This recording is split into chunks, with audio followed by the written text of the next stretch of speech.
안녕하세요, 다올입니다. 최근 암호화폐 시장 분위기 너무나 긍정적이라고 할 수 있겠습니다. 현재 이 순간에도 많은 파이오니어 여러분들 기대찬 마음으로 지금 차트를 보시면서 시간을 보내고 계실 것 같습니다. 오늘 영상은 특히 암호화폐 시장에 이제 막 입문하신 분들에게 도움이 될 만한 내용을 담아보았고요. 또한 바쁜 일상 속에서 매일같이 코인 뉴스를 챙겨보기 어려우신 분들을 위해서 이번 영상이 큰 도움이 되기를 바라봅니다. 네, 오늘의 주제는요, 파이코인. 이번 알트코인 시즌의 흐름을 타서 어디까지 상승을 할까? 나는 올해 파이코인을 매도를 해야 되는데 어느 시점에서 수익 실현을 하는 것이 적정할까? 여기에 대해서 한번 얘기를 해보려고 하고요. 최근 제 영상을 꾸준히 보신 분들은 아시겠지만 제 영상에서는 계속해서 올해 안에 알트코인 시즌이 올 확률이 매우 높다 이렇게 강조를 해드렸고요. 그 시점에 파이코인이 상승 모멘텀을 가져갈 것이다 라고 말씀을 드려왔습니다. 이것도 초보자분들을 위해서 쉽게 설명을 해드리자면요. 여기서 알트코인이라는 것은 비트코인을 제외한 모든 암호화폐를 의미를 하고 있습니다. 그래서 파이도 역시 알트코인 중 하나라고 보시면 되겠고요. 이 알트코인들이 아무리 펀더멘탈이 탄탄하고 생태계와 커뮤니티가 빠르게 성장하고 있다라고 해도 결국은 시장에서 큰 자금이 유입되지 않으면요. 독자적으로 지속적인 상승을 이어가기 매우 어렵습니다. 그래서 우리는 이 알트코인 시즌을 애타게 기다리는 것인데요. 그리고 이 알트코인 시즌이 온다고 해서 모든 코인들이 100% 다 상승을 하는 것은 아닙니다. 그리고 수많은 코인들이 새로 상장이 되고 있는데 신규 코인들은 첫 번째 사이클에서는 어느 정도 큰 상승을 만들어 나갈 수는 있겠지만요. 수년이 지나서 두 번째 강세장이 올 때는 이미 해당 프로젝트가 죽어 있거나 상장 폐지가 되어 있거나 더 이상 펌핑이 되지 않은 경우도 정말 많습니다. 즉 어느 정도 기본은 갖춘 코인들이 이 알트코인 시즌에 크게 가격 상승을 이룰 수 있다. 이렇게 말씀드릴 수 있겠고요. 그리고 매번 우리가 이 코인 강세장, 비트코인 시즌, 알트코인 시즌을 볼 때마다 시장이 조금씩 더 성숙해지고 발전하고 있는 모습을 살펴볼 수 있습니다. 과거의 패턴을 보면요. 매 4년마다 이 강세장이 찾아왔었는데요. 이 사이클이 반복되는 동안 더 큰 기관 자금이 본격적으로 유입이 되고 명확한 규제가 마련이 되고 있고 또 이제는 거래소의 코인 상장 기준도 점점 까다로워지고 있고요. 그래서 매번 사이클이 돌아올 때마다 항상 똑같은 모습을 보여주는 것은 아니다. 그리고 이제는 플레이어가 완전 달라지고 있지 않습니까? 이제는 기관 차원에서 국가 차원에서 이 블록체인과 암호화폐를 얘기를 하고 있기 때문에 현재 우리가 겪어왔던 이 4년 주기 사이클은 점점 의미가 퇴색이 될 수도 있다. 이제부터는 다른 방식의 강세장과 사이클이 나타날 수도 있다. 이런 점도 전제를 한 상태에서 이 영상을 봐주셨으면 좋겠습니다.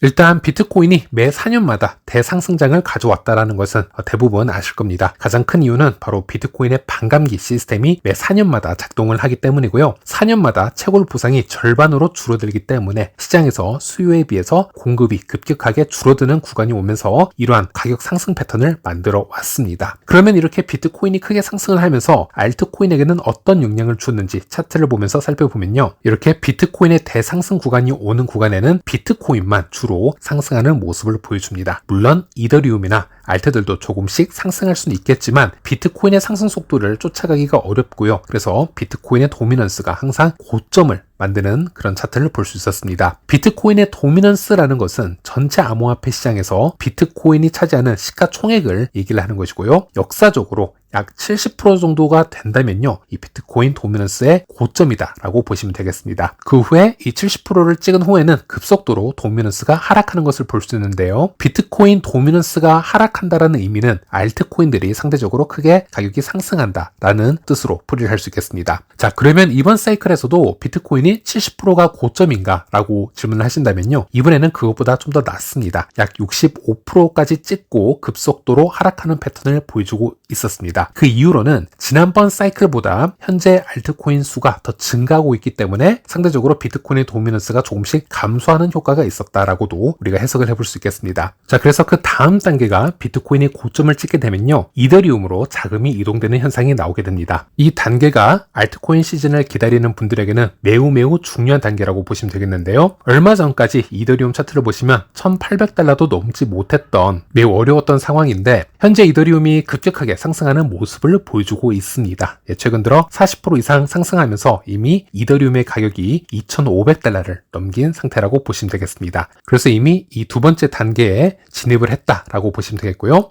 그리고 이 사이클의 다음 단계가 바로 대형 알트코인들의 급등세를 보여주는 단계가 되겠는데요. 이 단계에서는 예를 들어 솔라나나 XRP, 카라다노와 같은 대형 알트코인들이 강한 상승세를 보이는 구간이 될 수 있겠습니다. 이들은 지속적인 펌핑을 통해서 시장의 주목을 받게 되고 본격적인 알트코인 랠리에 서막을 연다. 이렇게 이제 차트가 나와 있는데요. 물론 이 차트에서 얘기를 하는 것처럼 항상 이 동일한 순서를 따르지는 않습니다. XRP와 같은 코인이 조금 늦게 출발할 수 있는 그런 이유를 보자면요. 이 리플의 XRP의 경우에는 작년 말에 이미 미니 불장이 있었고 여기서 큰 상승을 보여주기 시작을 했기 때문에 다른 코인들보다 상승분을 좀 더 가져간 상태에서 이 시기에 돌입을 했다라고 보시면 되겠습니다. 그래서 이런 것들이 변수가 될 수 있겠는데 그래서 이번 사이클에서는 리플 같은 경우 상승 시기가 조금 늦게 나오거나 상승분이 낮을 수 있다라는 개인적 분석도 해볼 수 있겠고요. 그리고 마지막 단계가 중형, 소형, 마이크로 알트코인들까지 동시다발적으로 크게 펌핑이 시작되는 단계라고 할 수 있겠습니다. 이 시기에는 펀더멘털에 관계없이 대부분의 코인이 포물선 상승을 보이는 듯한 분위기를 만들어가고 있고 밈코인, 또 과열, 흥분된 분위기 속에서 시장 전체가 매니아 단계에 접어들게 된다. 이렇게 표현을 하고 있습니다. 이때는 길을 가다가도 이렇게 얘기를 해보면요. 코인을 모르는 사람들도 코인을 얘기할 정도로 이미 큰 뉴스가 되어 있는 것을 볼 수 있습니다.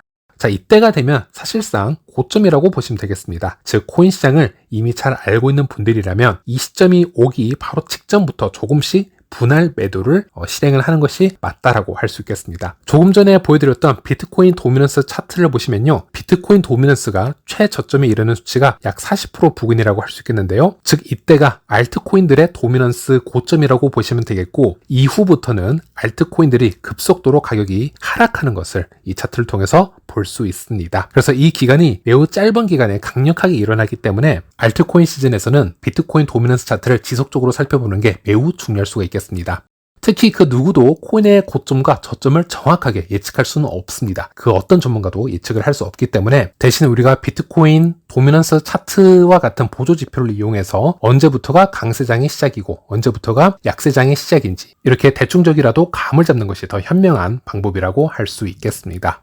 다시 말씀드리겠지만 그 누구도 완전한 바닥, 이 발목에서 우리가 매수를 하고 머리 꼭대기에서 매도를 할 능력이 없습니다. 그래서 적당하게 무릎 정도 왔을 때 우리가 매수를 할 수도 있고 또 어깨 부근에 왔을 때 이미 부분적으로 매도가 시작이 되어야 알트코인에 투자하는 분들은 크게 물리는 최악의 시나리오를 피할 수가 있겠습니다. 특히 이 부분은요, 저도 처음에 실수를 많이 했던 부분이고요. 보통 초보자분들이 많이 저지르는 실수인데요. 이 알트코인 시즌이 고점이 되었을 때 즉 비트코인 도미넌스 차트가 최저점이 되었을 때 개미들의 기대치가 가장 클 때라고 보시면 되겠습니다. 그래서 이런 분위기의 영향을 많이 받을 수밖에 없기 때문에 이 시기에 큰 금액으로 매수를 들어가거나 또 매도를 하지 않고 좀 더 존버를 하는 그런 실수를 저지르게 됩니다. 그렇게 되면 코인이 강하게 빠르게 하락하는 시점을 우리가 마주하게 될 것이고요. 이때 손절조차 하지 못하게 된다면요. 다음 강세장이 올 때까지 수년 동안 다시 강제적으로 존버를 해야 되는 상황이 오게 되는 겁니다. 저 역시 파이 외에도 수많은 알트코인에 함께 투자를 하고 있습니다. 물론 이제는 코인 투자를 함에 있어서 여러 가지 보조 지표를 이용을 하고 있지만 비트코인 도미넌스 차트를 자주 이용을 함으로써 저도 알트코인의 완벽한 바닥 가격을 알 수는 없지만 대충적인 무릎 가격대까지는 미리 예상을 해볼 수 있었고요. 또 비트코인 도미넌스가 65%를 찍었을 때는 정확히 알트코인 시즌이 언제 올지 예상을 할 수는 없었으나 빠르면 올해 2분기, 늦으면 올해 3분기 정도는 알트코인 시즌이 올 것이다. 알트의 상승이 있을 거다. 이런 예상은 대충적으로 할 수 있었습니다. 그리고 이런 예상을 이미 했었기 때문에 현재 상황에서 저는 알트코인으로 20에서 30%가 넘는 수익을 보고 있는 상태이고요. 그리고 매도 시기는요. 남들이 환호하는 시기, 비트코인 도미넌스가 55%에서 50% 정도에 도달하는 시점에 분할 매도를 할 계획이고요. 충분한 익절로 심리적으로 안정을 찾은 상태에서 남은 코인으로 신고점 도달이 가능한지 좀 더 지켜볼 예정입니다. 그래서 지금 알려드린 알트코인 시즌 대응 방법이 가장 기본적이면서도 안전한 방식의 대응이라고 보시면 되겠고요. 자, 그렇다면 이제는 파이코인을 언제 우리가 매도를 할 것인지 혹은 존버를 한다면 어떤 마음가짐으로 장기 보유를 할 것인지 여기에 대해서 이야기를 해보도록 하겠습니다. 이 주제는 크게 두 가지로 관점을 나눌 수 있겠습니다. 첫 번째로는 초기 채굴자들의 관점으로 한번 볼 수 있겠는데요. 먼저 초기 채굴자분들은 초기 투자금이 거의 없거나 매우 적다라는 큰 장점을 가지고 있습니다. 또 대부분 락업 상태이거나 2차 마이그레이션을 기다리는 중이며 사용 가능한 파이코인 수량이 0에 가깝기 때문에 이번 비트코인 시즌, 알트코인 시즌 큰 관계없이 단기 펌핑에 휘둘리지 않고 타임 사이클을 여유롭게 기다리는 분들 많으실 겁니다. 만약 우리가 파이에 큰 금액을 투자를 했다면 몇 년간 존버를 하는 것이 심리적으로 쉽지는 않을 겁니다. 하지만 초기 채굴자들은 엄청난 장점을 가지고 있습니다. 상대적으로 부담이 적습니다. 이번 사이클에서 부분적으로 수익 실현을 하더라도 파이의 장기적 상승 가능성을 믿고 70%, 80% 이상 보유 전략을 이어가는 것도 충분히 현실적인 선택이라고 생각할 수 있겠습니다. 저 역시 온체인 기준으로 200% 3년 락업을 한 상태이며 2차 마이그레이션 물량도 아직 명확한 일정이 나오지 않았기 때문에 이번 알트 시즌 동안 파이를 매도할 계획은 없고요. 장기적 관점에서 생태계의 성장과 활용도를 지켜보며 차분히 기다릴 예정입니다. 자, 하지만 다른 관점에서 한번 살펴보도록 하겠습니다. 이 생태계에서 모두가 장기 보유만을 할 수는 없습니다. 큰 금액을 투자했거나 혹은 채굴을 했더라도 급전이 필요한 상황이라면요. 어느 시점에서는 매도를 고려해야 되는 것이 현실적이라고 할 수 있겠고요. 이런 경우에는 단순히 파이 차트만 볼 것이 아니라 조금 전에 보여드렸던 비트코인 도미넌스 차트를 함께 분석을 해보는 것이 좋을 수 있습니다. 현재 파이는 하루 동안 무려 30% 이상 상승을 하면서 거의 1달러에 지금 도달을 한 상태고요. 버블 차트를 보시더라도 시총 100위권 코인 중 가장 높은 상승률을 기록을 하고 있습니다. 하지만 단순히 이런 차트만 보고 파이가 내일 또다시 오르겠지, 한 달 후에 또다시 오르겠지, 아니면 너무 성급하게 내일부터는 떡락하겠지, 이제부터는 바로 숏을 걸어야겠다, 이런 식의 막연한 기대만으로 접근을 하게 되면요, 급격한 하락 구간이 왔을 때 또는 추가 상승이 왔을 때 제대로 대응하지 못할 수가 있습니다. 따라서 비트코인 도미넌스 차트가 이런 시기에는 매우 중요한 나침판 역할을 해줄 수 있을 것으로 보여지고 있고요. 예를 들어 현재 비트코인 도미넌스는 약 62% 수준입니다. 아직 3에서 4% 정도의 약간의 하락만 있었을 뿐인데요. 조금 전에 설명을 해드렸듯이 50에서 55% 비트코인 도미넌스에서 부분 익절을 하는 것이 안전할 수 있다. 그리고 40%대에서는 완전히 엑시스를 하는 것이 좋을 수 있다. 이렇게 설명을 해드렸듯이 현재 비트코인 도미넌스는 약 62% 수준이기 때문에 현재는 알트코인 시즌의 초입 단계이다 라고 보시면 되겠습니다. 그래서 아직 파이가 추가 상승을 할 수 있는 여력이 많이 남아있다. 즉 그런 시간적 여유가 있는 구간이라고 판단을 해볼 수가 있겠습니다. 다만 비트코인 도미넌스가 높다라고 해서 파이가 계속적으로 무조건 상승하는 것은 아닙니다. 알트코인마다 이 순환 펌핑의 타이밍이 다를 수 있고요. 이 과정에서는